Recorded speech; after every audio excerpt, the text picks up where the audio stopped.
ನಮಸ್ತೆ ವೀಕ್ಷಕರೇ, ನಿತ್ಯ ಜ್ಯೋತಿರ ವಾಸ್ತು ಭವಿಷ್ಯ ವಿಶೇಷ ನೇರ ಪ್ರಸಾರ ಕಾರ್ಯಕ್ರಮಕ್ಕೆ ಸ್ವಾಗತ. ನಾನು ಚಿತ್ರಶ್ರೀ. ದಿನಾಂಕ 19/12/2025 ಶುಕ್ರವಾರದ ಈ ದಿನ ನಕ್ಷತ್ರ ಭವಿಷ್ಯ ಪುನರ್ವಸು ನಕ್ಷತ್ರ ವಿಚಾರಕ್ಕೆ ಸಂಬಂಧಪಟ್ಟಂತೆ ಗುರೂಜಿಗಳು ಸಾಕಷ್ಟು ಮಾಹಿತಿಯನ್ನ ನೀಡ್ತಾರೆ. ಹಾಗೆ ನೀವು ಸಹ ನಮಗೆ ಕಾಲ್ ಮಾಡಬಹುದು ಮತ್ತೆ ಪ್ರಶ್ನೆಯನ್ನ ಕಳುಹಿಸಬಹುದು. ಮತ್ತೆ ಇವತ್ತಿನ ದಿನದ ಪಂಚಾಂಗ ಹಾಗೆ ತಿಥಿ ಮತ್ತೆ ದ್ವಾದಶ ರಾಶಿಗಳ ದಿನ ಭವಿಷ್ಯವನ್ನ ಸಂಚಿಕೆಯಲ್ಲಿ ನೋಡ್ತಾ ಹೋಗೋಣ. ಮೊದಲನೇದಾಗಿ ಗುರೂಜಿಗಳನ್ನ ಸ್ವಾಗತಿಸ್ತಾ ಇದ್ದೀನಿ.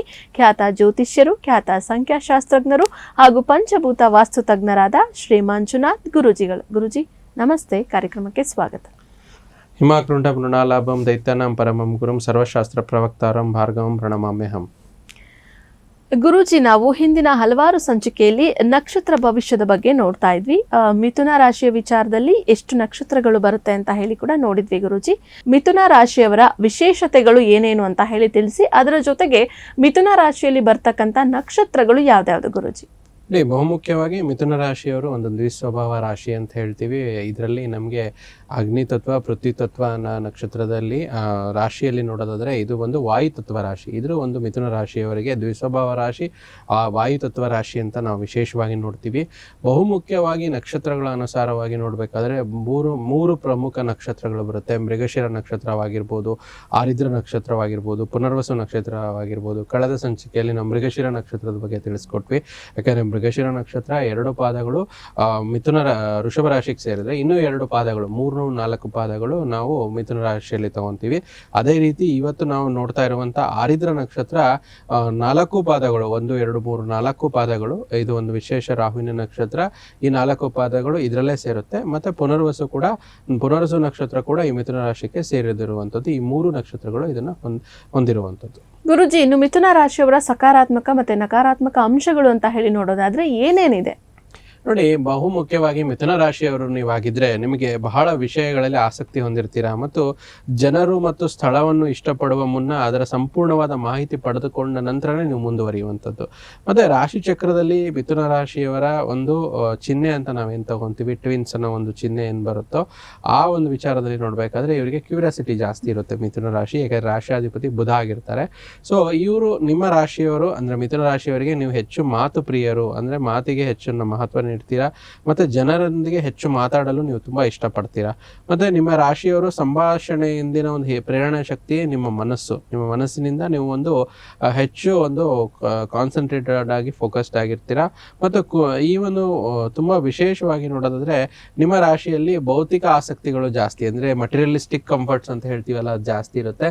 ಜನರು ಮತ್ತೆ ಸ್ಥಳ ಕೂಡ ಇಷ್ಟಪಡುವ ಮುನ್ನ ನೀವು ಅದ್ರ ಬಗ್ಗೆ ಕೂಲಂಕುಷವಾಗಿ ತಿಳ್ಕೊಂಡು ಇಷ್ಟಪಡುವಂಥದ್ದು ಜಾಸ್ತಿ. ಮತ್ತೆ ಸ್ವಭಾವತ ನೋಡೋದಾದ್ರೆ ನಿಮ್ಮ ಸ್ವಭಾವ ಒಂದು ಬಹುಮುಖಿ ಸ್ವಭಾವ. ಅಂದ್ರೆ ಯಾವ ರೀತಿ ಅಂದ್ರೆ ಕಾಲ್ಪನಿಕವಾಗಿರುವಂಥದ್ದು, ಆಹ್ಲಾದಕರ, ಚಿಂತನಶೀಲ ಮತ್ತೆ ಎಲ್ಲದಕ್ಕೂ ಹೊಂದಿಕೊಳ್ಳುವಂತ ಸಕಾರಾತ್ಮಕ ಸ್ವಭಾವ ಮಿಥುನ ರಾಶಿಯವರದಾಗಿರುತ್ತೆ. ಮತ್ತು ಇವರ ವಿಚಾರದಲ್ಲಿ ನಾನು ಅವಾಗಲೇ ಹೇಳಿದೆ, ಟ್ವಿನ್ಸ್ ಅಂದ್ರೆ ಅವಳಿ ಸಂಕೇತವನ್ನು ಹೊಂದಿರುತ್ತೆ ಮಿಥುನ ರಾಶಿಯ ಚಿಹ್ನೆ ಅಂತ ಹೇಳುತ್ತೆ. ಇದರಿಂದ ಏನಾಗುತ್ತೆ ಅಂದ್ರೆ ಉಭಯ ಸ್ವಭಾವ ಗುಣಲಕ್ಷಣಗಳಿರುತ್ತೆ. ಅಂದ್ರೆ ಯಾವ ರೀತಿ ಪರಿಣಾಮಕಾರಿ ವ್ಯಕ್ತಿತ್ವ ಕೂಡ ನೀವು ಆಗಿರ್ತೀರಾ, ಮತ್ತೆ ಯಾವ ರೀತಿ ಬುದ್ಧಿವಂತಿಕೆಯಿಂದ ನ್ಯಾಯಯುತವಾಗಿ ಮಾನವೀಯ ಒಂದು ಸ್ವಭಾವ ಕೂಡ ನಿಮ್ಮಲ್ಲಿ ಇರುತ್ತೆ. ಮತ್ತೆ ಇದರಿಂದ ನೀವು ಭಿನ್ನರಾಗಿರ್ತೀರಾ ನಿಮ್ಮ ಮಿಥುನ ರಾಶಿಯವರು ನಿಮ್ಮ ಒಂದು ರಾಶಿಯ ಸ್ವಭಾವದಲ್ಲಿ. ಮತ್ತು ಒಳಮನಸ್ಸನ್ನು ಅರ್ಥ ಮಾಡಿಕೊಳ್ಳುವಂತ ಸಕಾರಾತ್ಮಕವಾದ ಒಂದು ಅಂಶ ನಿಮ್ಮಲ್ಲಿ ಜಾಸ್ತಿ ಇರುತ್ತೆ. ಉತ್ತಮವಾದ ವಾಗ್ಮಿ ಆಗಿರ್ತೀರಾ. ಮತ್ತೆ ಹಾಸ್ಯ ಪ್ರವೃತ್ತಿ ಜಾಸ್ತಿ ನಿಮ್ಮಲ್ಲಿ ಇರುತ್ತೆ, ಅಂದ್ರೆ ಸೆನ್ಸ್ ಆಫ್ ಹ್ಯೂಮರ್ ತುಂಬಾ ಚೆನ್ನಾಗಿರುತ್ತೆ. ಮತ್ತೆ ಈ ಗುಣಲಕ್ಷಣದಿಂದನೇ ನಿಮ್ಗೆ ಮಿಥುನ ರಾಶಿಯವರಿಗೆ ಸ್ನೇಹಿತರು ಜಾಸ್ತಿ ಇರ್ತಾರೆ. ಇವರಿಗೆ ತುಂಬಾ ಬಹುಮುಖ್ಯವಾಗಿ ಯಾವುದೇ ರೀತಿ ಒಂದು ವಿಚಾರದಲ್ಲೂ ಕೂಡ ಇದಿರುತ್ತೆ. ಮತ್ತೆ ಸ್ವಲ್ಪ ಆರೋಗ್ಯದಲ್ಲಿ ಹೆಚ್ಚು ಸಕ್ರಿಯವಾಗಿರುವಂಥದ್ದು, ಸ್ವಲ್ಪ ಶ್ರಮ ಪಡೋದು ಜಾಸ್ತಿ, ಆತಂಕ ಜಾಸ್ತಿ, ಸ್ವಲ್ಪ ಅವಾಗವಾಗ ನಿದ್ರಾಹೀನತೆಗೆ ಗುರಿಯಾಗುವಂಥದ್ದು. ಅದಕ್ಕೆ ಸ್ವಲ್ಪ ಆರೋಗ್ಯಕರ ಆಹಾರವನ್ನು ಸೇವಿಸಿ ಅಂತ ಒಂದು ಸಜೆಷನ್ಸ್ ಕೊಡ್ತಾ ಇದ್ದೀನಿ. ಮತ್ತೆ ತಾವು ಕೇಳಿದಂಗೆ ಸಕಾರಾತ್ಮಕ ಗುಣ ಅಂತ ತಗೊಂಡಾಗ ಇವರಿಗೆ ಸಾಹಸ ಪ್ರಿಯರು. ಜೀವನದಲ್ಲಿ ಯಾವುದೇ ಎದುರಾಗುವಂತ ಸವಾಲುಗಳನ್ನ ಮಿಥುನ ರಾಶಿಯವರು ಸಕಾರಾತ್ಮಕವಾಗಿ ತಗೊಂಡು ಅದನ್ನ ಬಗೆಹರಿಸ್ತಾರೆ. ಸ್ವಲ್ಪ ನಕಾರಾತ್ಮಕ ಅಂಶಗಳು ಅಂತ ನೋಡಿದಾಗ ಯಾವುದೋ ಒಬ್ಬ ವ್ಯಕ್ತಿ ದೂರವಾದರೆ ಅದ್ರ ಬಗ್ಗೆ ಸ್ವಲ್ಪ ಬೇಗ ಕಾಳಜಿ ವಹಿಸೋದಿಲ್ಲ, ಅದರಿಂದ ಏನೋ ಕಳ್ಕೊಳ್ಳುವಂಥದ್ದು ಈ ರೀತಿ ಆಗುತ್ತೆ. ನಂಬಿಕೆ ಬೇಗ ಒಂದ್ಸತಿ ನಂಬಿಕೆ ಕಳ್ಕೊಳ್ಳುವಂಥದ್ದು, ಸಂಶಯಾಸ್ಪದ ವ್ಯಕ್ತಿಗಳಾಗಿರ್ತೀರಾ. ಸ್ವಲ್ಪ ಹಠಮಾರಿ ಸ್ವಭಾವದ ಮಕ್ಕಳು ಸಂತಾನ ಇರುವಂಥದ್ದು ಒಂದು ಮಿಥುನ ರಾಶಿಯವರಿಗೆ ಸಂಬಂಧಪಟ್ಟಂತ ಒಂದು ನಕಾರಾತ್ಮಕ ಅಂಶ ಅಂತ ನಾವು ಪರಿಗಣಿಸಬಹುದು. ಈಗ ಮಿಥುನ ರಾಶಿಯಲ್ಲಿ ಬರ್ತಕ್ಕಂತ ಪುನರ್ವಸು ನಕ್ಷತ್ರ ಏನಿದೆ, ಈ ಪುನರ್ವಸು ನಕ್ಷತ್ರದವರ ಗುಣ ಸ್ವಭಾವಗಳು ಯಾವ ರೀತಿಯಾಗಿರುತ್ತೆ ಅಂತ ಹೇಳಿ ತಿಳಿಸಿ. ನೋಡಿ, ಪುನರ್ವಸು ಒಂದು ವಿಶೇಷವಾದ ನಕ್ಷತ್ರ ಮಿಥುನ ರಾಶಿಯಲ್ಲಿ ಅಂತ ಹೇಳ್ತೀವಿ. ಯಾಕಂದರೆ ಇದು ಬೃಹಸ್ಪತಿಗೆ ಸಂಬಂಧಪಟ್ಟಂಥ ನಕ್ಷತ್ರ. ಇದು ತುಂಬ ಬಹುಮುಖ್ಯವಾಗಿರುವಂಥದ್ದು. ಇಲ್ಲಿ 23 ಡಿಗ್ರಿ 20 ಸೆಕೆಂಡಿಂದ 3 ಡಿಗ್ರಿ 20 ಸೆಕೆಂಡ್, ಅಂದರೆ 3 ಪುನರ್ವಸು ನಕ್ಷತ್ರದ 1ನೇ ಪಾದ ಬಂದು ಮಿಥುನ ರಾಶಿಗೆ ಸೇರಿದ್ರೆ, ಪುನರ್ವಸು ನಕ್ಷತ್ರದ ಇನ್ನು ಉಳಿದ 3 ಪಾದಗಳು ಅಂದರೆ 2ನೇ ಪುನರ್ವಸು 2ನೇ ಪಾದ, ಪುನರ್ವಸು 3 ಮತ್ತು 4ನೇ ಪಾದಗಳು ಸಂಬಂಧಿತವಾಗಿ ಅದು ಒಂದು ಕರ್ಕಾಟಕ ರಾಶಿಗೆ ಸೇರುವಂಥದ್ದು. ಸೊ ಇಲ್ಲೇನಾಗುತ್ತೆ ಅಂದರೆ ಬಹುಮುಖ್ಯವಾಗಿ ಈ ಒಂದು ಪುನರ್ವಸು ನಕ್ಷತ್ರ ಅಂತಂದರೆ ಬೃಹಸ್ಪತಿಯ ನಕ್ಷತ್ರ ಅಂತ ಹೇಳ್ತೀವಿ. ಸೊ ಇಲ್ಲೇನಾಗುತ್ತೆ, ಬೃಹಸ್ಪತಿ ಅಂದರೆ ದೊಡ್ಡದಾಗಿ ಕೊಡುವಂಥ ಫಲ ಅಂತ ಹೇಳ್ತೀವಿ. ಸೊ ಇವರು ಪುನರ್ವಸು ನಕ್ಷತ್ರದವರು ಆದಷ್ಟು ಸ್ವಲ್ಪ ಒಂಟಿಯಾಗಿರುವುದಕ್ಕೆ ತುಂಬ ಇಷ್ಟಪಡ್ತಾರೆ. ಮತ್ತು ಇವರಿಗೆ ತುಂಬ ಶಾಂತವಾಗಿರೋಕ್ಕೆ ಮತ್ತು ತುಂಬ ನರ್ಚರಿಂಗ್ ಪೀಪಲ್ ಅಂತ ಹೇಳ್ತೀವಿ. ಅಂದರೆ ಇವರು ತುಂಬ ಹೆಚ್ಚಾಗಿ ಪೋಷಣೆ ಮಾಡುವಂಥವ್ರು ಅಂತ ಹೇಳ್ತೀವಿ. ಅದ್ರ ಬಗ್ಗೆ ಇವರಿಗೆ ಮತ್ತು ಹೆಚ್ಚು ಆಸಕ್ತಿಯನ್ನು ಹೊಂದಿರ್ತಾರೆ ಜೀವನದಲ್ಲಿ. ಮತ್ತು ಇವರಿಗೆ ಅತಿಯಾದ ಆಸೆ ಇರಲ್ಲ, ಅದೇ ಪಾಸಿಟಿವ್ನೆಸ್. ನೋಡಿ, ಜೀವನದಲ್ಲಿ ಯಾವಾಗಲೂ ಬೇಜಾರು ಯಾಕಾಗುತ್ತೆ ಜನರಿಗೆ ಅಂತಂದರೆ ತುಂಬ ನಿರೀಕ್ಷೆಗಳು ಜಾಸ್ತಿ ಇರುತ್ತೆ. ಇವರು ನಿರೀಕ್ಷೆಗಳು ಇದ್ರೂ ಕೂಡ ಇವರಿಗೆ ಸಣ್ಣ ಸಣ್ಣ ಘಟನೆಗಳಲ್ಲೇ ಖುಷಿ ಸಿಗುವಂಥವ್ರಿಗೆ ಪುನರ್ವಸು ನಕ್ಷತ್ರದವ್ರು ಅಂತ ಹೇಳ್ತೀವಿ.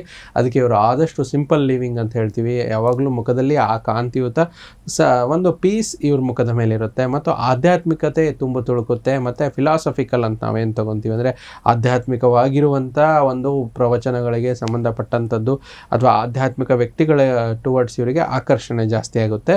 ಮತ್ತು ಇವರಿಗೆ ಪುನರ್ವಸು ನಕ್ಷತ್ರದಲ್ಲಿ ಬಹುಮುಖ್ಯವಾಗಿ ಮಾನಸಿಕವಾಗಿ ಮತ್ತು ದೈಹಿಕವಾಗಿ ಎಲ್ಲಾನು ಬ್ಯಾಲೆನ್ಸ್ ಮಾಡ್ಕೊಂಡು ಹೋಗ್ಬೇಕು ಅಂತ ಇವ್ರಿಗೆ ಆಸಕ್ತಿ ಇರುತ್ತೆ. ಇವರು ತುಂಬ ವಿಚಾರವಂತರಾಗಿರ್ತಾರೆ ಮತ್ತು ತುಂಬ ಇಮ್ಯಾಜಿನೇಷನ್ ಪರ್ಸನಾಲಿಟೀಸ್, ಅಂದರೆ ಊಹಾತ್ಮಕ ಒಂದು ವ್ಯಕ್ತಿತ್ವಗಳಂತ ಹೇಳ್ತಾರೆ. ಊಹಾತ್ಮಕವಾಗಿ ಥಿಂಕ್ ಮಾಡೋದಕ್ಕೆ ಇವರಿಗೆ ತುಂಬ ಪಾಸಿಟಿವ್ನೆಸ್ ಜಾಸ್ತಿ ಇರುತ್ತೆ. ಇದರಿಂದ ಇವ್ರಿಗೆ ಏನಾಗುತ್ತೆ ಅಂದರೆ, ಯಾರು ಊಹೆ ಮಾಡ್ತಾರೆ ಇಲ್ಲಿ ಒಂದು ಮೂವಿ ಶೂಟ್ ಮಾಡೋವಂಥವ್ರಾಗಿರ್ಬೋದು, ಲೇಖಕರಾಗಿರ್ಬೋದು, ಬರಹಗಾರರಾಗಿರ್ಬೋದು, ಇವರು ತುಂಬ ಚೆನ್ನಾಗಾಗ್ತಾರೆ. ಮತ್ತು ಇವರಿಗೆ ಏನಾದರೂ ಇನ್ನೊಬ್ಬರ ಬಗ್ಗೆ ಒಂದು ಅನಲೈಸಿಸ್ ಮಾಡೋಕ್ಕೆ ಇದು ತುಂಬ ಅನುಕೂಲ ಆಗುತ್ತೆ. ಇವರಿಗೆ ಆದಷ್ಟು ಯಾವಾಗಲೂ ಪ್ರತಿಯೊಂದು ಇವರ ಒಂದು ಲಕ್ ಇವರಿಗೆ ತುಂಬ ಚೆನ್ನಾಗಿ ಕೊಡುತ್ತೆ. ಇದರಿಂದ ಇವರಿಗೆ ಯಾವುದೂ ಅಷ್ಟೊಂದು ನೆಗೆಟಿವ್ ಅಂಶಗಳು ಕಾಡೋದಿಲ್ಲ. ಮತ್ತು ಪ್ರತಿಯೊಂದರಲ್ಲೂ ಇವರಿಗೆ ಸಾಧನೆ ಮಾಡುವಂಥ ಒಂದು ಬಹುಮುಖ್ಯವಾದ ಒಂದು ಸ್ಟ್ರಾಂಗ್ ನೇಚರು, ಒಂದು ಡಿಸೈರ್ ಅಂತ ಇರುತ್ತೆ. ಎಲ್ಲ ಕೆಲಸದಲ್ಲೂ ಕೂಡ ಒಂದೇ ಸತಿಗೆ ಮಾಡಿ ಮುಗ್ಸೋಕ್ಕಾಗಲ್ಲ, ಅದೊಂದು ನಕಾರಾತ್ಮಕ ಅಂಶ. ಅಂದರೆ ಪುನರಪಿ ಮಾಡಬೇಕು ಅಂತ ಅಂದರೆ they have to do repeatedly ಅಂತ ಹೇಳ್ತೀವಿ. ಸೊ ಇದಕ್ಕೇನಾಗುತ್ತೆ, ಮೋರ್ ದೆನ್ 1 ಟೈಮ್ಸು ಇವರು ಅದನ್ನು ವರ್ಕಿಗೆ ಪುನರ್ ಅಂತಂದರೆ ರಿಪೀಟ್ ಅಂತ ಹೇಳ್ತೀವಿ ನಮ್ಮ ಸಂಸ್ಕೃತದಲ್ಲಿ. ಸೊ ಆ ವಿಚಾರದಲ್ಲಿ ಅಂದರೆ ಹಿಡಿದ ಕೆಲಸವನ್ನ ಬಿಡದೆ ಮತ್ತೆ ಅದನ್ನು ಅದಾವವರೆಗೂ ಪ್ರಯತ್ನ, ಹಿಡಿದ ಕೆಲಸ ಅಂತಲ್ಲ, ಇವ್ರು ಮಾಡಿರುವಂಥ ಕೆಲಸ ಕಂಪ್ಲೀಟ್ ಆಗಲ್ಲ ಒಂದೇ ಸತಿ ಮಾಡಿದ್ರೆ, ಅದು ರಿಪೀಟೆಡ್ ಆಗಿ ಮಾಡಬೇಕು. ಅದು ಯಾವುದೇ ಪರ್ಸನಲ್ ಆಗಿರ್ಬೋದು, ಪ್ರೊಫೆಷ್ನಲ್ ಆಗಿರ್ಬೋದು, ಆ ರೀತಿ ಪುನರ್ವಸು ಇರುತ್ತೆ. ಮತ್ತು ಇವರಿಗೆ ಪ್ರತಿಯೊಂದು ಸ್ವಲ್ಪ ಮ್ಯಾರೇಜಲ್ಲಿ ಸ್ವಲ್ಪ ಇಶ್ಯೂಸ್ ಇರುತ್ತೆ. ಉದಾಹರಣೆಗೆ ಮಹಾಭಾರತದಲ್ಲಿ ಅಥವಾ ರಾಮಾಯಣದಲ್ಲಿ ರಾಮ ಸೀತೆ ಥರ ಇವರಿಗೆ ಸ್ವಲ್ಪ ಮ್ಯಾರೇಜ್ ಇಶ್ಯೂಸ್ ಇರುತ್ತೆ. ಅದಕ್ಕೆ ಇವರಿಗೆ ಸ್ವಲ್ಪ ಪುನರ್ವಿವಾಹ ಇವರಿಗೆ ಚೆನ್ನಾಗಿ ಆಗುವಂಥದ್ದು. ಅದಕ್ಕೆ ನಾವು ಯಾರು ಮೊದಲೇ ಮದುವೆ ಆಗ್ತಿರ್ತಾರೆ ಅದಕ್ಕೆ ದೋಷ ಪರಿಹಾರವಾಗಿ ಕುಂಭ ವಿವಾಹ ಆಗಿರ್ಬೋದು ಅಥವಾ ಕದಲಿ ವಿವಾಹ ಆಗಿರ್ಬೋದು, ಅಂದರೆ ಅಲ್ಲಿ ಮ್ಯಾರೇಜ್ ಒಂದು ಬ್ರೇಕ್ ಮಾಡಿ ಇನ್ನೊಂದು ಮ್ಯಾರೇಜ್ ಆಗ್ತಾರೆ ಅಂತಾರಲ್ಲ, ಆ ಥರ ರೆಮಿಡೀಸ್ನ ಕೊಡ್ತಾ ಇರ್ತೀವಿ. ಮತ್ತು ಇವರು ಭಾಷಣಗಳಂತ ಬಂದಾಗ ಅಂದರೆ ಸ್ಪೀಚಸ್ಸಲ್ಲಿ ತುಂಬ ಚೆನ್ನಾಗಿರ್ತಾರೆ ಪುನರ್ವಸು ನಕ್ಷತ್ರದವರು. ಮತ್ತು ಇವರ ವಿಚಾರದಲ್ಲಿ ಇವರಿಗೆ ಏನಾದರೂ ಒಂದು ಯಾವಾಗಲೂ ಸ್ವಲ್ಪ ಥಾಟ್ಸ್ ಏನಿರುತ್ತೆ ಅಂದರೆ, ಪುನರ್ವಸು ಸ್ವಲ್ಪ ದೊಡ್ಡ ಇಂಡಸ್ಟ್ರಿಯಲಿಸ್ಟ್ ಆಗಬೇಕು, ಒಂದು ದೊಡ್ಡ ಹೋಟೆಲ್ ಉದ್ಯಮ ಕಟ್ಟಬೇಕು, ರೆಸಾರ್ಟ್ ಮಾಡಬೇಕು ಅಥವಾ ರಿಯಲ್ ಎಸ್ಟೇಟ್ ವ್ಯವಹಾರ ಮಾಡಬೇಕು. ಅಂದರೆ ಬೃಹಸ್ಪತಿ ಅಂದರೆ ಬೃಹತ್ತಾಗಿ ಯೋಚನೆ ಮಾಡುವಂಥದ್ದು ಅಂತ ಹೇಳ್ತೀವಿ. ಸೊ ಆ ರೀತಿ ಇವರಿಗಿರುತ್ತೆ. ಮತ್ತು ಇವರ ಒಂದು ಏನೇ ಒಂದು ನೆಗೆಟಿವ್ ಥಿಂಗ್ಸ್ ಅಂತ ತೊಗೊಳ್ಳೋದಾದರೆ, ಇವ್ರಿಗೇನು ಒಂದು ಕಡೆ ಕೂತ್ಕೊಂಡಿದ್ರೆ ಅದೇ ವಿಚಾರ ಇರುತ್ತೆ, ಓಡಾಡ್ತಾ ಇದ್ರೆ ಓಡಾಡೋದ್ರ ಬಗ್ಗೆ ವಿಚಾರ ಇರುತ್ತೆ. ಅಂದರೆ ಬೇಗ ಸ್ವಿಚ್ ಆಗಲ್ಲ ಇವರು, ಓಡಾಡ್ತಿದ್ರೆ ಓಡಾಡ್ಕೊಂಡೇ ಇರ್ತಾರೆ, ಕೂತ್ಕೊಂಡ್ರೆ ಬೇಗ ಸ್ವಿಚ್ಚಿಂಗ್ ಆಗೋದಿಲ್ಲ. ಅದೊಂದು ನೆಗೆಟಿವ್ ಅಂಶ ಅಂತ ಇವರು ಒಂದು ನಕ್ಷತ್ರದವ್ರದ್ದು ನೋಡ್ಬೋದಮ್ಮ. ಗುರುಜಿ, ಇನ್ನು ಮುಂದುವರೆದ ಭಾಗವಾಗಿ ಪುನರ್ವಸು ನಕ್ಷತ್ರದವರು ಪರಿಹಾರ ಭಾಗ ಅಂತ ಹೇಳಿ ಬಂದಂಥ ಸಮಯದಲ್ಲಿ ಏನು ಮಾಡ್ಕೊಳ್ಬೇಕು ಇವರು? ನೋಡಿ, ಪರಿಹಾರ ಭಾಗ ಪುನರ್ವಸು ನಕ್ಷತ್ರ ಅಂತಂದರೆ ಅದು ಗುರು ದಕ್ಷಿಣಾಮೂರ್ತಿಯ ಒಂದು ಸ್ತೋತ್ರವನ್ನು ಜಪ ಮಾಡುವಂಥದ್ದು, ಗುರು ದಕ್ಷಿಣಾಮೂರ್ತಿಯ ಒಂದು ಆರಾಧನೆ ಮಾಡುವಂಥದ್ದು, ಗುರುಗಳಿಗೆ ಸಂಬಂಧಪಟ್ಟಂಥ ದೇವಸ್ಥಾನ, ಗುರು ರಾಘವೇಂದ್ರ ಸ್ವಾಮಿ, ದತ್ತಾತ್ರೇಯರಾಗಿರ್ಬೋದು ಮತ್ತು ಸಾಯಿಬಾಬಾ ಆಗಿರ್ಬೋದು, ಗುರುಗಳಿಗೆ ಸಂಬಂಧಪಟ್ಟಂಥ ದೇವಸ್ಥಾನಗಳಿಗೆ ಹೋಗುವಂಥದ್ದು, ದರ್ಶನ ಮಾಡುವಂಥದ್ದು ತುಂಬ ಒಳ್ಳೆಯದು. ಪುನರ್ವಸು ನಕ್ಷತ್ರದವರಿಗೆ ಬಹುಮುಖ್ಯವಾಗಿರುವಂಥ 3 ಮತ್ತು 5 ನಂಬರ್ ತುಂಬ ಚೆನ್ನಾಗಿ ಆಗಿಬರುತ್ತೆ. ಇವರಿಗೆ ಬಣ್ಣ ಅಂತ ಬಂದಾಗ ಇವರಿಗೆ ಯೆಲ್ಲೋ ಕಲರ್ ತುಂಬ ಚೆನ್ನಾಗಿ ಬರುತ್ತೆ, ರೆಡ್ ಕೂಡ ಚೆನ್ನಾಗಾಗುತ್ತೆ. ಆದರೆ ಇವರು ಆದಷ್ಟು ಆದಷ್ಟು ಸ್ವಲ್ಪ ಗ್ರೀನ್ನ ಅವಾಯ್ಡ್ ಮಾಡ್ಕೊಳ್ಳಿ. ಮತ್ತು ವೈಟ್ ಕಲರ್ ಕೂಡ ತುಂಬ ಚೆನ್ನಾಗಾಗುತ್ತೆ. ಈ ರೀತಿ ಇವರು ಫಾಲೋ ಅಪ್ ಮಾಡಿ ಆ ನಂಬರ್ಗಳನ್ನ ಅವರು ಫಾಲೋ ಮಾಡಿದ್ರೆ ಇವರಿಗೆ ರೆಮಿಡೀಸ್ ಆಗೋ ಕೆಲಸ ಆಗುತ್ತೆ, ಪ್ಲಸ್ ಇದು ಕೂಡ ಒಳ್ಳೆಯದಾಗುತ್ತೆ.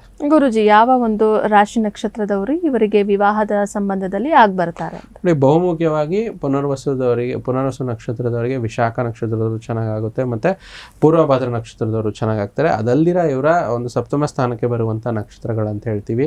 ಮೂಲ ನಕ್ಷತ್ರದವರಾಗಿರ್ಬೋದು, ಒಂದು ಪೂರ್ವಾಷಾಢ ನಕ್ಷತ್ರದವರಾಗಿರ್ಬೋದು, ಮತ್ತು ಉತ್ತರಾಷಾಢ ನಕ್ಷತ್ರ ಮತ್ತು ಧನುರ್ ರಾಶಿಯವರು ಕೂಡ ಇವ್ರಿಗೆ ಚೆನ್ನಾಗಿ. ಪುನರ್ವಸು ಇರುವಂಥದ್ದು ಒಂದು ಕರ್ಕಾಟಕ ರಾಶಿ ಮತ್ತು ಮಿಥುನ ರಾಶಿಗೆ ಬರುವಂಥದ್ದು. ಇದರ ಆಪೋಸಿಟ್ ರಾಶಿಗಳು ಬಂದು ಧನು ರಾಶಿ, ಮಕರ ರಾಶಿ ಅಂತ ಎರಡು ರಾಶಿಯವರೆಗೂ ಆಗುತ್ತೆ. ಈ ತಿಳಿಸಿರುವಂಥ ನಕ್ಷತ್ರದವರು ಕೂಡ ಇವರಿಗೆ ಒಳ್ಳೆ ಪಾರ್ಟ್ನರ್ ಆಗ್ಬೋದು. ಆದರೆ ಇವರು ಸ್ವಲ್ಪ ಮೂಲತಃ ಏನಾಗುತ್ತೆ, ಸಿಗುವಂಥ ಪಾರ್ಟ್ನರ್ ಕನ್ಫ್ಯೂಸಿಂಗ್ ಪಾರ್ಟ್ನರ್. ಅಂದರೆ ಇವ್ರು ಏನು ನಕ್ಷತ್ರದವ್ರು ಇರ್ತಾರೋ ಇವ್ರಿಗೆ ಸಿಗುವಂಥವ್ರು ಕೂಡ ಅವರು ಕನ್ಫ್ಯೂಸಿಂಗ್. ಅದಕ್ಕೆ ಇಬ್ಬರು ಕನ್ಫ್ಯೂಸಿಂಗ್ ಆಗಿರೋದ್ರಿಂದ ತಾಳ್ಮೆ ಬಹಳ ಮುಖ್ಯ. ತಾಳ್ಮೆ ಇದ್ರೆ ಅವ್ರ ಸಾಂಸಾರಿಕ ಜೀವನ ಚೆನ್ನಾಗಿರುತ್ತೆ. ಓಕೆ, ನೋಡಿದ್ರಲ್ಲ ವೀಕ್ಷಕರೇ, ಪರಿಹಾರ ಭಾಗವಾಗಿ ಪುನರ್ವಸು ನಕ್ಷತ್ರದವರು ಏನ್ ಮಾಡ್ಕೊಳ್ಬೇಕು ಅಂತ ಹೇಳಿ ಗುರುಜಿಗಳು ತಿಳಿಸಿದ್ದಾರೆ. ಮಾಡ್ಕೊಳ್ಳಿ ಅಂತ ಹೇಳ್ತಾ ವೀಕ್ಷಕರೇ, ಈಗ ಇವತ್ತಿನ ದಿನದ ಪಂಚಾಂಗ ಮತ್ತೆ ತಿಥಿಯನ್ನ ನೋಡ್ತಾ ಹೋಗೋಣ. ಗುರುಜಿ, ತಿಳಿಸ್ತೀರಾ? ನೋಡಿ, 19 ಡಿಸೆಂಬರ್ 2025 ಇವತ್ತು ಅಮಾವಾಸ್ಯೆ ತಿಥಿ ಇರುವಂಥದ್ದು. ಕೃಷ್ಣ ಪಕ್ಷ, ಜ್ಯೇಷ್ಠ ನಕ್ಷತ್ರ, ಶೂಲ ಯೋಗ ಇರುವಂಥದ್ದು. ವಾರ ಶುಕ್ರವಾರ. ಬೆಂಗಳೂರಿನ ಕಾಲಮಾನ ನಮ್ಮ ರಾಜ್ಯಕ್ಕೆ ಸಂಬಂಧಪಟ್ಟ ಹಾಗೆ 6 ಗಂಟೆ 37 ನಿಮಿಷಕ್ಕೆ ಸೂರ್ಯೋದಯ ಆದರೆ 5 ಗಂಟೆ 56 ನಿಮಿಷಕ್ಕೆ ಸೂರ್ಯಾಸ್ತ ಆಗುವಂಥದ್ದು. ಇವತ್ತಿನ ರಾಹು ಕಾಲ ಬಂದು 10 ಗಂಟೆ 52 ನಿಮಿಷದಿಂದ 12 ಗಂಟೆ 17 ನಿಮಿಷ. ಯಮಗಂಡ ಕಾಲ ಬಂದು 3 ಗಂಟೆ 7 ನಿಮಿಷದಿಂದ 4 ಗಂಟೆ 32 ನಿಮಿಷ. ಗುಳಿಕ ಕಾಲ ಬಂದು 8 ಗಂಟೆ 2 ನಿಮಿಷದಿಂದ 9 ಗಂಟೆ 27 ನಿಮಿಷ. ಅಭಿಜಿತ ಮುಹೂರ್ತ ಅಥವಾ ಅಭಿಜಿತ ಲಗ್ನ ಅಂತ ನೋಡೋದಾದರೆ 11 ಗಂಟೆ 54 ನಿಮಿಷದಿಂದ 12 ಗಂಟೆ 39 ನಿಮಿಷವಾಗಿರುವಂಥದ್ದು. ಗುರುಜಿ, ಇವತ್ತಿನ ದಿನದ ಪಂಚಾಂಗ ಮತ್ತೆ ತಿಥಿಯನ್ನು ತಿಳಿಸ್ಕೊಟ್ಟಿದ್ರೆ, ಹಾಗೆ ದ್ವಾದಶ ರಾಶಿಗಳ ದಿನ ಭವಿಷ್ಯವನ್ನ ನೋಡ್ತಾ ಹೋಗೋಣ. ಮೊದಲನೇದಾಗಿ ಮೇಷರಾಶಿ. ಮೇಷರಾಶಿಯು ನಿಮಗೇನು ಒಳ್ಳೆಯದೆಂದು ನಿಮಗೆ ಮಾತ್ರ ಗೊತ್ತು. ಆದ್ದರಿಂದ ದೃಢವಾಗಿರಿ, ಧೈರ್ಯಶಾಲಿಯಾಗಿರಿ ಮತ್ತು ತಕ್ಷಣದ ನಿರ್ಧಾರಗಳನ್ನು ತೆಗೆದುಕೊಳ್ಳಿ. ಹಾಗೆ ಫಲಿತಾಂಶಗಳಿಗೆ ಸಿದ್ಧರಾಗಿರಿ. ಇದರಿಂದ ದಿನ ಶುಭವಾಗಿರುತ್ತೆ. ಮೇಷರಾಶಿಯ ನಂತರ ಮುಂದಿನ ರಾಶಿ ವೃಷಭ ರಾಶಿ. ತುಂಬ ಚಿಂತೆ, ಒತ್ತಡ ನಿಮ್ಮ ಆರೋಗ್ಯವನ್ನು ನಾಶ ಮಾಡಬಹುದು. ನಿಮ್ಮ ಮಾನಸಿಕ ಸ್ಪಷ್ಟತೆಯನ್ನು ಕಾಯ್ದುಕೊಳ್ಳಿ. ಗೊಂದಲ ಮತ್ತು ಹತಾಶೆಯನ್ನು ತಡೆಗಟ್ಟಬೇಕು. ಮಿಥುನ ರಾಶಿಯವರಿಗೆ ಇವತ್ತಿನ ಶುಕ್ರವಾರದ ದಿನ ಭವಿಷ್ಯ ಏನಿದೆ ನೋಡೋಣ. ನಿಮ್ಮ ಚಿಂತನೆ ಶಕ್ತಿ ನಿಮಗೆ ವಾಸ್ತವವಾಗಿ ಏನು ನೋಡಬಯಸುತ್ತಾರೋ ಅದನ್ನು ಸಾಧಿಸುವಲ್ಲಿ ನಿರ್ದೇಶಿಸಿ. ಇದರಿಂದ ನೀವು ಯಶಸ್ವಿಯಾಗಿರ್ತೀರ. ಕರ್ಕಾಟಕ ರಾಶಿಯವರಿಗೆ ಇವತ್ತಿನ ದಿನ ಭವಿಷ್ಯ ಏನಿದೆ ಗುರುಜಿ, ತಿಳಿಸಿ. ಫಿಟ್ನೆಸ್ ಮತ್ತು ತೂಕ ನಷ್ಟ ಕಾರ್ಯಕ್ರಮಗಳು ನಿಮಗೆ ಒಳ್ಳೆಯ ದೇಹ ರಚನೆ ಹೊಂದಲು ಇವತ್ತು ಸಹಾಯ ಮಾಡುವಂಥ ಸಕಾರಾತ್ಮಕ ದಿನವಾಗಿರುವಂಥದ್ದು. ಕರ್ಕಾಟಕ ರಾಶಿಯ ನಂತರ ಮುಂದಿನ ರಾಶಿ ಸಿಂಹ ರಾಶಿ. ದ್ವೇಷ ಪ್ರೀತಿಗಿಂತ ಹೆಚ್ಚು ಶಕ್ತಿಶಾಲಿಯಾಗಿರುವಂಥದ್ದು. ನಿಮ್ಮ ಎಲ್ಲರನ್ನು ಪ್ರೀತಿಸಿ. ದಿನ ಇವತ್ತು ಚೆನ್ನಾಗಿರುತ್ತೆ. ಸಿಂಹ ರಾಶಿಯ ನಂತರ ಮುಂದಿನ ರಾಶಿ ಕನ್ಯಾ ರಾಶಿ. ಸಣ್ಣ ಸಣ್ಣ ವಿಚಾರಗಳು ನಿಮ್ಮ ಮನಸ್ಸನ್ನು ಕೆಡಿಸಲು ಬಿಡಲೇಬೇಡಿ. ದೀರ್ಘಕಾಲಿಕ ಹೂಡಿಕೆಗಳನ್ನು ತಪ್ಪಿಸಿ. ನಿಮ್ಮ ಸ್ನೇಹಿತರ ಜೊತೆ ಆಹ್ಲಾದಕರ ಕ್ಷಣಗಳನ್ನು ಇವತ್ತು ನೀವು ಕಳೆಯುತ್ತೀರಾ. ಮುಂದಿನ ರಾಶಿ ತುಲಾ ರಾಶಿಯ ಬಗ್ಗೆ ನೋಡೋದಕ್ಕೂ ಮುಂಚೆ ಪ್ರಶ್ನಾ ಸಮಯ ಭಾಗದಲ್ಲಿ ನಾವು ಪ್ರಶ್ನೆಗಳನ್ನ ತೆಗೆದುಕೊಳ್ತಾ ಇದ್ದೀವಿ. ಗುರುಜಿ, ಇವರು ನಮಗೆ ಕಳಿಸಿರುವಂತಹ ಡೀಟೇಲ್ಸ್ ನಾನು ತಿಳಿಸ್ತೀನಿ, ತಿಳಿಸಬಹುದಾ? ಹೇಳಿ. ಇವರ ಹೆಸರು ಕೀರ್ತಿ. ಓಕೆ. ಜನ್ಮ ದಿನಾಂಕ 4/3/90. 4/3/90. ಜನ್ಮ ಸಮಯ 3 ಗಂಟೆ 30 ನಿಮಿಷ PM ಗಳಲ್ಲಿ. ಜನ್ಮಸ್ಥಳ ರಾಯಚೂರು. ಓಕೆ. ಇವ್ರು ಕೇಳ್ತಾ ಇರುವಂತ ಪ್ರಶ್ನೆ ಜಾಬ್ ಚೇಂಜ್ ಹಾಗೆ ಫಿನಾನ್ಷಿಯಲ್ ಇನ್ಸ್ಟೆಬಿಲಿಟಿ ಬಗ್ಗೆ ಕೇಳ್ತಾ ಇದ್ದಾರೆ ಗುರುಜಿ. ನೋಡಿ, ಕೊಟ್ಟಿರುವಂಥ ಮಾಹಿತಿ ಪ್ರಕಾರದಲ್ಲಿ ಹುಟ್ಟಿರುವಂಥದ್ದು ಭಾನುವಾರ. ಮೃಗಶಿರ ನಕ್ಷತ್ರ ಇವ್ರದ್ದು. ರಾಶಿ ಬಂದು ವೃಷಭ ರಾಶಿ ಬರುತ್ತೆ. ಕರ್ಕಾಟಕ ಲಗ್ನ. ಸೊ ಜಾಬ್ ಚೇಂಜ್ ಅಂತ ಇವರು ಏನು ಕೇಳ್ತಾ ಇರುವಂಥದ್ದು ವಿಚಾರದಲ್ಲಿ ದಶಮ ಸ್ಥಾನ ಜಾಬ್ಗೆ ಸಂಬಂಧಪಟ್ಟಂಥದ್ದು. ದಶಮಾಧಿಪತಿಯಾದ ಮಂಗಳ ಗ್ರಹರು ಸಪ್ತಮದಲ್ಲಿ ಉಚ್ಚ ಸ್ಥಿತಿಯಲ್ಲಿರುವಂಥದ್ದು. ಆದರೂ ಕೂಡ ಇವರಿಗೆ ಗುರು ಮಹಾದಶನಲ್ಲಿ ಸೂರ್ಯ ಅಂತರ್ದಶ ನಡೆಯುತ್ತೆ. ಮುಂದೆ ಫೆಬ್ರವರಿ 2026 ನಂತರ ಮಂಗಳ ಅಂತರ್ದಶನ ಬರುತ್ತೆ. ಮಂಗಳ ಉಚ್ಚವಾಗಿದ್ದಾರೆ, ಚೆನ್ನಾಗಿದೆ. ಸೊ ಅದಕ್ಕೆ ಇವರಿಗೆ ಫೆಬ್ರವರಿವರೆಗೂ ವೆಯ್ಟ್ ಮಾಡಿದ್ರೆ ಇನ್ನೂ 2 ತಿಂಗಳು ಕಾಲ ಅಷ್ಟೇ ಅಲ್ವಾ, ಅದನ್ನು ವೇಟ್ ಮಾಡೋದು ಚೆನ್ನಾಗಿರುತ್ತೆ. ಮತ್ತೆ ಏನು ಕ್ವಶನ್ ಇದೆ? Financial instability. ಫೈನಾನ್ಷಿಯಲ್ ನೋಡಿ, ದ್ವಿತೀಯಾಧಿಪತಿ ಅಷ್ಟಮ ಸ್ಥಾನದಲ್ಲಿ, ಅಷ್ಟಮ ದುಸ್ಥಾನ ಅಂತ ಹೇಳ್ತೀವಿ. ಸೊ ಅದಕ್ಕೆ ಫೈನಾನ್ಷಿಯಲ್ ಇನ್ಸ್ಟೆಬಿಲಿಟಿ ಕಾಡ್ತಾ ಇದೆ. ಆದರೆ ಜಾಬ್ ಚೇಂಜ್ ಮಾಡ್ಕೊಳ್ಳಿ. ಮುಂಬರುವ ಅಂತರ್ದಶಗಳಲ್ಲಿ ಇವರಿಗೆ ಒಳ್ಳೆಯದಾಗುತ್ತೆ. ಸ್ವಲ್ಪ ಪರಿಹಾರ ಭಾಗವಾಗಿ ಗುರು ದಕ್ಷಿಣಾಮೂರ್ತಿ ಆರಾಧನೆ ಮತ್ತು ಗುರು ರಾಘವೇಂದ್ರ ಸ್ವಾಮಿಯ ಶ್ಲೋಕಗಳನ್ನು ಹೇಳ್ಕೊಳ್ಳುವಂಥದ್ದು, ಅಥವಾ ಒಂದು ಬಲಗೈ ತೋರ್ಬೆರಳು ಅಂತ ನಾವು ಹೇಳ್ತೀವಿ, ಫಸ್ಟ್ ಫಿಂಗರ್, ಅದಕ್ಕೆ ಒಂದು ಕನಕ ಪುಷ್ಪರಾಗ ಹರಳನ್ನು ಧರಿಸ್ಬೋದು, ಅಥವಾ ಒಂದು ಮುತ್ತನ್ನು ಕಿರಿಬೆರಳಲ್ಲಿ ಧರಿಸೋದ್ರಿಂದ ಇವರ ಒಂದು ಬೇಗ ಫೈನಾನ್ಷಿಯಲ್ ಇನ್ಸ್ಟೆಬಿಲಿಟಿ ದೂರ ಆಗುತ್ತೆ. ಸೊ ನಮಗೆ ಪ್ರಶ್ನೆಯನ್ನು ಕಳುಹಿಸಿದಂತಹ ಕೀರ್ತಿ ಇವತ್ತಿನ ಸಂಚಿಕೆಯನ್ನು ವೀಕ್ಷಿಸಿದ್ರೆ ಇದನ್ನು ನೋಡ್ಕೊಳ್ಳಿ, ಪರಿಹಾರ ಭಾಗವಾಗಿ ಮಾಡ್ಕೊಳ್ಳಿ ಅಂತ ಹೇಳ್ತಾ ಗುರುಜಿ ತುಲಾ ರಾಶಿಯ ಬಗ್ಗೆ ನಾವು ನೋಡಬೇಕಾಗಿತ್ತು. ಸಾಧ್ಯವಾದರೆ ದೀರ್ಘ ಪ್ರಯಾಣವನ್ನು ತಪ್ಪಿಸಿ, ಯಾಕಂದರೆ ನೀವು ಪ್ರಯಾಣಿಸಲು ಇವತ್ತು ಸ್ವಲ್ಪ ದುರ್ಬಲರಾಗಿರ್ತೀರ, ನಿಮ್ಮ ಪ್ರಯಾಣ ಇನ್ನಷ್ಟು ದುರ್ಬಲಗೊಳಿಸ್ಬೋದು. ಅದಕ್ಕೆ ಅವಾಯ್ಡ್ ಮಾಡ್ಕೊಳ್ಳಿ, ದಿನ ಚೆನ್ನಾಗಿರುತ್ತೆ. ತುಲಾ ರಾಶಿಯ ನಂತರ ಮುಂದಿನ ರಾಶಿ ವೃಶ್ಚಿಕ ರಾಶಿ. ಯೋಗ ಧ್ಯಾನದೊಂದಿಗೆ ದಿನವನ್ನು ಪ್ರಾರಂಭಿಸಿ. ಇದನ್ನು ಮಾಡುವುದರಿಂದ ನಿಮಗೆ ಪ್ರಯೋಜನಕಾರಿಯಾಗಿರುತ್ತದೆ. ದಿನವಿಡೀ ನಿಮ್ಮಲ್ಲಿ ಶಕ್ತಿ ಉಳಿದುಕೊಳ್ಳುತ್ತದೆ. ಮುಂದಿನ ರಾಶಿ ಧನು ರಾಶಿಯವರಿಗೆ ಇವತ್ತಿನ ದಿನ ಭವಿಷ್ಯ ಏನಿದೆ ನೋಡೋಣ. ಬೆಂಬಲ ನೀಡುವ ಸ್ನೇಹಿತರು ನಿಮ್ಮನ್ನು ಸಂತೋಷವಾಗಿರಿಸ್ತಾರೆ. ಹಣ ಹೇಗೆ ಸಂಗ್ರಹಿಸುವುದು, ಈ ಕೌಶಲ್ಯವನ್ನು ನೀವು ಕಲಿಯಬಹುದು. ಈ ಕೌಶಲ್ಯ ಕಲಿತು ನಿಮ್ಮ ಹಣವನ್ನು ನೀವು ಉಳಿಸಬಹುದು. ಧನು ರಾಶಿಯ ನಂತರ ಮುಂದಿನ ರಾಶಿ ಮಕರ ರಾಶಿ. ನೀವು ಒಂದು ದೀರ್ಘ ಪ್ರಯಾಣಕ್ಕೆ ಹೋಗಲು ಯೋಜನೆ ಹಾಕ್ತಿದ್ರೆ ನಿಮಗೆ ಒಳ್ಳೆಯದಾಗುತ್ತೆ. ಆರೋಗ್ಯ, ಇಂಧನ ಸಂರಕ್ಷಣೆ ಹವ್ಯಾಸ ನಿಮಗೆ ಅಪಾರವಾದ ಉಪಯೋಗ ಕೂಡ ಇವತ್ತು ಉಂಟು ಮಾಡುತ್ತದೆ. ಮಕರ ರಾಶಿಯ ವಿಚಾರಕ್ಕೆ ಸಂಬಂಧಪಟ್ಟಂತೆ ಇವತ್ತಿನ ದಿನ ಭವಿಷ್ಯವನ್ನ ನೋಡಿದ್ವಿ. ಹಾಗೆ ಮುಂದಿನ ರಾಶಿ ಕುಂಭರಾಶಿ. ಒಬ್ಬ ಸಂತನ ಆಶೀರ್ವಾದದಿಂದ ಮನಃಶಾಂತಿ ಸಿಗುವಂಥದ್ದು. ಹಣಕಾಸು ಖಂಡಿತವಾಗಿ ವೃದ್ಧಿಯಾಗುತ್ತೆ, ಆದರೆ ಸ್ವಲ್ಪ ಸಮಯದಲ್ಲಿ ಖರ್ಚು ಕೂಡ ಆಗುತ್ತೆ. ಇದ್ರ ಬಗ್ಗೆ ಎಚ್ಚರಿಕೆಯಿಂದ ಇರಿ. ಕುಂಭರಾಶಿಯ ನಂತರ ಮುಂದಿನ ಹಾಗೂ ಕೊನೆಯ ರಾಶಿ ಮೀನರಾಶಿ. ನೀವು ವಿಚಿತ್ರವಾದ ಪರಿಸ್ಥಿತಿ ಸಿಲುಕಿದರೂ ಕೂಡ ಅದನ್ನು ಎದುರಿಸಲು ನಿಮ್ಮ ಇಚ್ಛಾಶಕ್ತಿ ನಿಮಗೆ ಸಹಾಯ ಮಾಡುತ್ತೆ. ಅದರಿಂದ ನಿಮಗೆ ಇರುವಂಥ ಕಷ್ಟ ದೂರ ಆಗುವಂಥ ದಿನ. ಇಲ್ಲಿಗೆ ದ್ವಾದಶ ರಾಶಿಗಳ ದಿನ ಭವಿಷ್ಯ ಮುಕ್ತಾಯ ಆಗಿದೆ ವೀಕ್ಷಕರೇ. ಹಾಗೆ ವಾಟ್ಸಪ್ನಲ್ಲಿ ಬಂದಿರುವಂತಹ ಕೊನೆ ಪ್ರಶ್ನೆ ಇದೆ, ಅದನ್ನು ತಗೊಂಡ್ಬಿಡೋಣ. ಗುರುಜಿ, ಇವರು ತಮ್ಮ ಹೆಸರನ್ನ ತಿಳಿಸ್ತಾ ಇದ್ದಾರೆ. ಗುರುಜಿ, ಪರಮೇಶ್, ಜನ್ಮ ದಿನಾಂಕ 21/2/93, ಜನ್ಮ ಸಮಯ 2:50 PM ಜನ್ಮ ಸ್ಥಳ ಹಾಸನ್. ಇವರು ಲ್ಯಾಂಡ್ ಪರ್ಚೇಸ್ ಬಗ್ಗೆ ಪ್ರಶ್ನೆಯನ್ನ ಕೇಳ್ತಾ ಇದ್ದಾರೆ. ಮತ್ತೆ ಇವ್ರದ್ದು ಲ್ಯಾಂಡ್ ಲಿಟಿಗೇಷನ್ ಕೂಡ ಇದೆ ಅಂತೆ. ಗುರುಜಿ, ಇದ್ರ ಬಗ್ಗೆ ನನಗೆ ತಿಳಿಸ್ಕೊಡಿ ಅಂತ ಹೇಳಿ ಕೇಳ್ತಾ ಇದ್ದಾರೆ. ನೋಡಿ, ಪರಮೇಶ್ ಯಾರು ಪ್ರಶ್ನೆ ಕಳಿಸಿದ್ದಾರೆ, ಭಾನುವಾರ ಹುಟ್ಟಿರುವಂಥದ್ದು, ಶತಾಭಿಷ ನಕ್ಷತ್ರ ಇವ್ರದ್ದು. ಸೊ ಕುಂಭರಾಶಿ, ಮಿಥುನ ಲಗ್ನದ ಜಾತಕ ಆಗಿರುವಂಥದ್ದು. ಯಾರ ಜಾತಕದಲ್ಲಿ ಷಷ್ಠ ಭಾವದಲ್ಲಿ ರಾಹುಕೇತು ಸಂಬಂಧ, ಷಷ್ಠ ಭಾವ ಮಂಗಳನ ಸಂಬಂಧ ಬಂದಾಗ ಲಿಟಿಗೇಷನ್ಸ್ ಆಗುತ್ತೆ. ಇವ್ರ ಜಾತಕದಲ್ಲಿ 6ನೇ ಮನೇಲಿ ರಾಹು ಇರುವಂಥದ್ದು ಲಿಟಿಗೇಷನ್ಸ್ ಕೊಡ್ತಾ ಇದೆ. ಅದರಲ್ಲೂ ಗುರು ಮಹಾದಶ ರಾಹು ಅಂತರದಶನ ನಡೀತಿದೆ ನವೆಂಬರ್ 2023 ಅಂದರೆ ಕಳೆದ 2 ವರ್ಷಗಳ ಕಾಲನೂ ಇವರಿಗೆ ಲಿಟಿಗೇಷನ್ಸ್ ನಡೀತಾ ಇದೆ ಅಂತ ತೋರಿಸ್ತಾ ಇದೆ. ಏಪ್ರಿಲ್ 2026ಕ್ಕೆ ಈ ಒಂದು ಮಹಾದಶ ಅಂತರದಶೆ ಮುಗಿಯೋದ್ರಿಂದ ಲಿಟಿಗೇಷನ್ ಕ್ಲಿಯರ್ ಆಗುತ್ತೆ. ಸೊ ಮುಂಬರುವ ಶನಿ ಮಹಾದಶನಲ್ಲಿ ಶನಿ ಬಂದು ಇವರಿಗೆ ಅಷ್ಟಮಾಧಿಪತಿ ಮತ್ತು ಭಾಗ್ಯಾಧಿಪತಿ. ಅಷ್ಟಮಾಧಿಪತಿ ಅಷ್ಟಮ ಸ್ಥಾನದಲ್ಲಿ ಕೂತಿರೋದು ಒಂದು ಪಾಸಿಟಿವ್ ಅಂಶ ಏನಂತಂದ್ರೆ, ಇವ್ರಿಗೆ ಏನಾದರೂ forefathers property, elders property, ಅವರ ಪೂರ್ವಿಕರ ಆಸ್ತಿ ಸೇರುವಂತ ಯೋಗ ಪ್ರಾರಂಭ ಆಗುತ್ತೆ. ಸೊ ಅಲ್ಲಿಂದ ಕೂಡ ಲ್ಯಾಂಡ್ ಪರ್ಚೇಸ್ ಅಲ್ವಾ, ಅದು ಕೂಡ ಬಂದ್ರೆ ಅದೊಂಥರ ಇದು ಬರೋದ್ರಿಂದ, ಅಥವಾ ಅದನ್ನ ಮಾರಿ ಇವರನ್ನೊಂದು ಪರ್ಚೇಸ್ ಮಾಡುವಂತ ಆ ಎಲ್ಲ ಯೋಗಗಳು ಏಪ್ರಿಲ್ ನಂತರ ಶುರುವಾಗುವಂಥದ್ದು. ಅಲ್ಲಿವರೆಗೂ ಆರಾಮಾಗಿ ಇರಿ. ನಡೀತಿರುವ ದಶಾಂತರ ದಶನಲ್ಲಿ ಗುರುಗೆ ರಾಹು ಸಂಬಂಧ ಇರೋದ್ರಿಂದ ಸ್ವಲ್ಪ ರಾಹುಗೆ ಸಂಬಂಧಪಟ್ಟಂತ ಅಮ್ಮನವರ ಆರಾಧನೆ ಪ್ರತಿ ಮಂಗಳವಾರ, ಶುಕ್ರವಾರ ದುರ್ಗಾದೇವಿ ದೇವಸ್ಥಾನಕ್ಕೆ ಹೋಗುವಂಥದ್ದು, ದುರ್ಗೆ ಮಂತ್ರಗಳನ್ನು ಹೇಳ್ಕೊಳ್ಳುವಂಥದ್ದು, ಓಂ ರೀಂ ತುಂ ದುರ್ಗೆ ನಮಃ ಅಂತ ಹೇಳಿ. ಮತ್ತೆ ಒಂದು ಎಡಗೈ ಕಿರಿಬೆರಳಲ್ಲಿ ಬಲಗೈ ಕಿರಿಬೆರಳಲ್ಲಿ ಒಂದು ಮಾಣಿಕ್ಯ ಅಥವಾ ಪಚ್ಚೆ ಅಂತ ನಾವೇನು ರತ್ನ ಬರುತ್ತೆ ಅದನ್ನು ಧರಿಸೋದ್ರಿಂದ ಇವರಿಗೆ ಒಂದು ಸಕಾರಾತ್ಮಕ ಅಂಶ ಸಿಗುತ್ತೆ. ಮತ್ತೆ ಇರುವಂಥ ಸಿಚುವೇಶನ್ಸ್ ಇಂದ ಕ್ಲಾರಿಟಿ ಹೊರಗಡೆ ಬರ್ತಾರೆ. ಇವೆರಡೂ ಪರಿಹಾರ ಮಾಡ್ಕೊಂಡ್ರಿಗೆ ಒಳ್ಳೇದಾಗುತ್ತೆ. ಸೊ ನಮಗೆ ಪ್ರಶ್ನೆಯನ್ನ ಕಳುಹಿಸಿದ್ದಂತಹ ಪರಮೇಶ್ ಅವರು ಸಂಚಿಕೆಯನ್ನ ವೀಕ್ಷಿಸಿದ್ರೆ ಪರಿಹಾರ ಭಾಗವಾಗಿ ಇದನ್ನ ಮಾಡ್ಕೊಳ್ಳಿ. ನಿಮ್ಮ ಲ್ಯಾಂಡ್ ಪರ್ಚೇಸ್ ಏನಿದೆ ಅದಕ್ಕೆ ಒಳ್ಳೇದಾಗಲಿ ಅಂತ ಹೇಳ್ತಾ, ಗುರುಜಿ ಇಷ್ಟೊತ್ತು ಕೂಡ ನಮ್ಮ ಜೊತೆ ಇದ್ದು ಸಾಕಷ್ಟು ಹಲವು ಮಾಹಿತಿಗಳನ್ನು ನಮ್ಮ ವೀಕ್ಷಕರಿಗೆ ತಿಳಿಸ್ಕೊಟ್ಟಿದ್ದೀರಾ. ಗುರುಜಿ, ಧನ್ಯವಾದಗಳು. ಸರ್ವೇ ಜನೋ ಸುಖಿನೋ ಭವಂತು, ಸಮಸ್ತ ಸನ್ಮಂಗಳಾನಿ ಭವಂತು. ವೀಕ್ಷಕರೇ, ಮುಂದಿನ ಸಂಚಿಕೆಯಲ್ಲಿ ಮತ್ತೊಂದು ವಿಶೇಷತೆಯೊಂದಿಗೆ ಭೇಟಿಯಾಗೋಣ. ನೋಡ್ತಾ ಇರಿ ಪ್ರಗತಿ ಟಿವಿ, ಇದು ನಿಮ್ಮಿಂದ ನಿಮಗಾಗಿ.